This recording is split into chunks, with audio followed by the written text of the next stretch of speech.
Hi everyone. Simon Jacobson here for another episode of Meaningful Live. When you are bound above, you will not fall below. This program is dedicated in honor of Lauren Luce.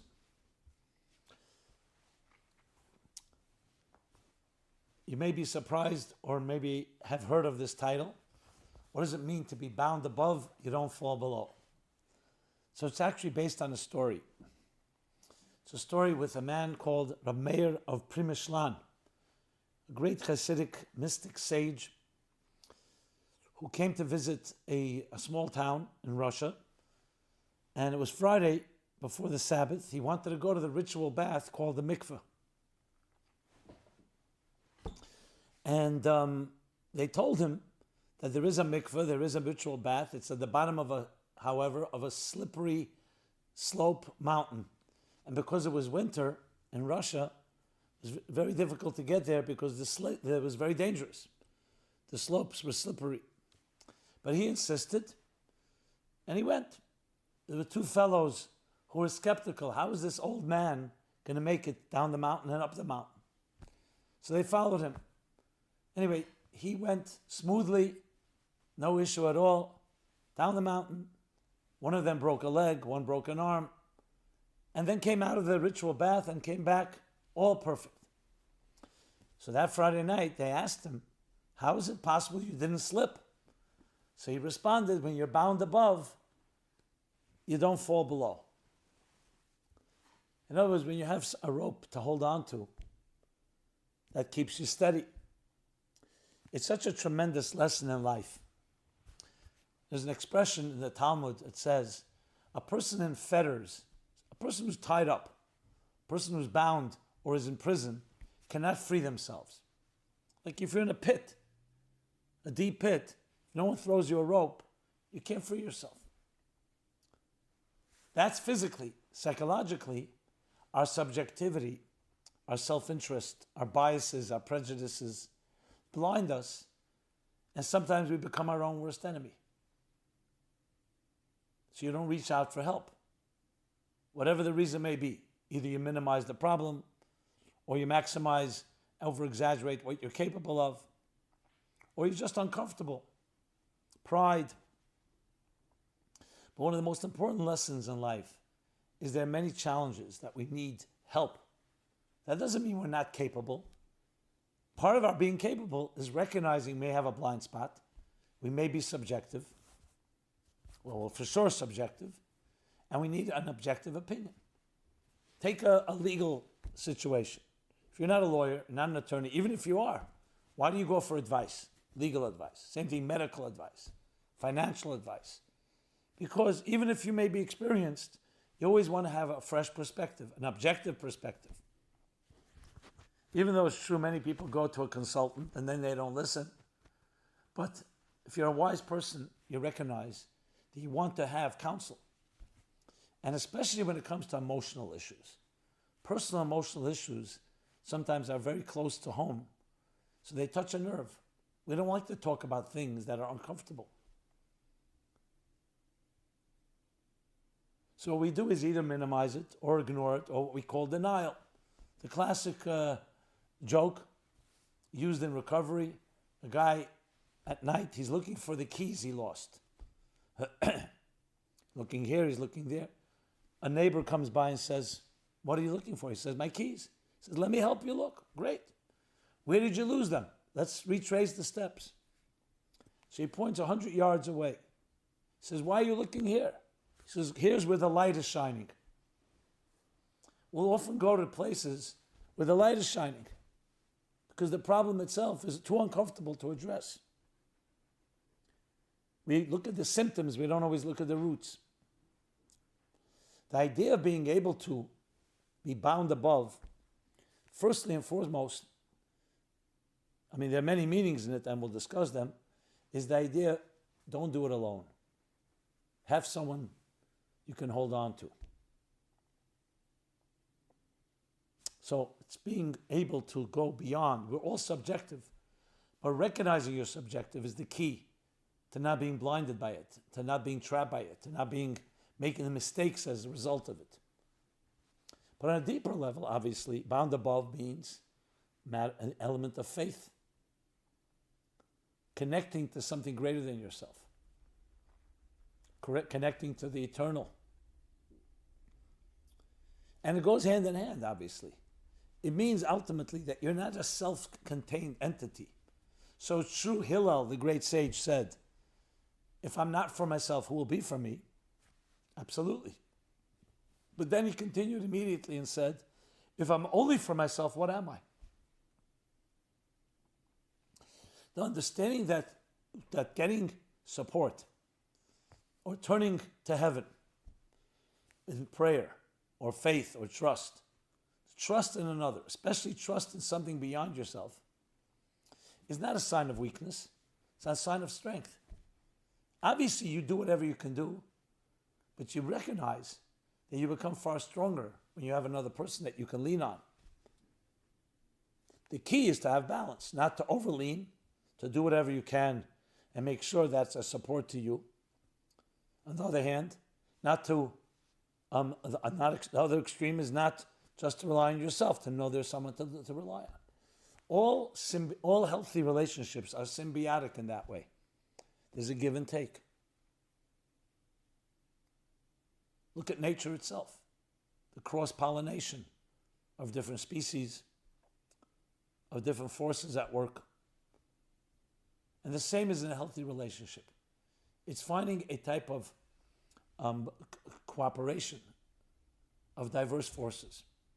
But going back to being tied above, man's search of meaning, Viktor Frankl talks much about how people who had meaning in life had that above.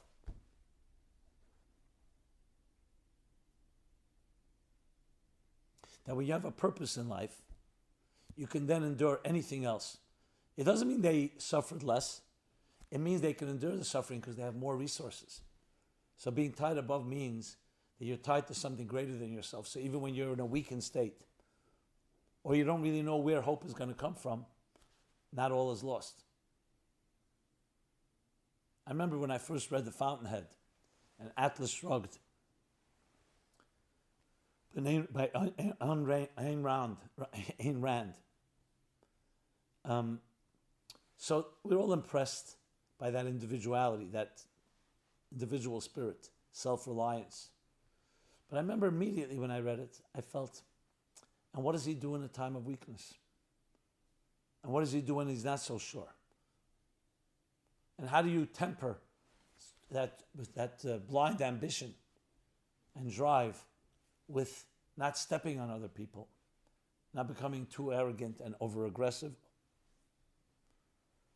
Because you need to be tied above. And that actually makes you stronger. I know this is a reverse example, but look at a tree. The roots of a tree, they may be invisible to the eye, but they're the key to making the tree be so powerful and grow. So the roots indeed are below. But actually, in the Kabbalistic writings, it says, foundations on earth are below the building. Foundations above are above the building. Because in concept, it really means that you're tying yourself to something greater than you. They tell a story during the Holocaust. So, of course, as we know, 6 million innocent Jews were massacred in the most atrocious and most barbaric fashion. And each camp had obviously its particularly sadistic Nazis. In one camp, there was the Blozhiner Rebbe. He was one of the great Hasidic leaders. And some of his disciples, some of his Hasidim, his students were there with him. And they were tortured and all that the people endured in these camps. Anyway, the commandant of this particular camp, his sadism expressed itself in a game he liked to play. He had the Jews line up, dig these wide trenches, and then start playing music. That was always that extra salt on the wound, so to speak. And what was the game? Anyone who can jump over the trench lives. Anyone who doesn't is shot on the spot. And so-called the game began. In the mayhem and the havoc, nobody knew who lived, who died, who was killed. A few weeks later, the camps were liberated. Lo and behold, both the Rebbe, the Blozhner Rebbe, and his disciple survived. Forgot to mention one detail. Before the game began, so-called, the chassid, the student of the Rebbe, said, what's the point of being so dehumanized, so brutalized, so tortured? Let's allow ourselves to just die. And his teachers told him, no, as long as we have strength to fight, as long as God gives us any power, we have to continue. We don't know the mysterious plan. So getting back to the rest of the story, so no one knew who had survived, but then they met each other. They both survived. So his student was shocked. He says, Rebbe, my teacher, my master, you're not a young man.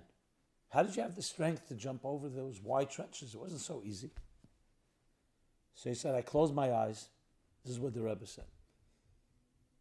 And I held on to the coattails of my Holy Father and saintly grandfather and saintly great-grandfather and great-grandfather.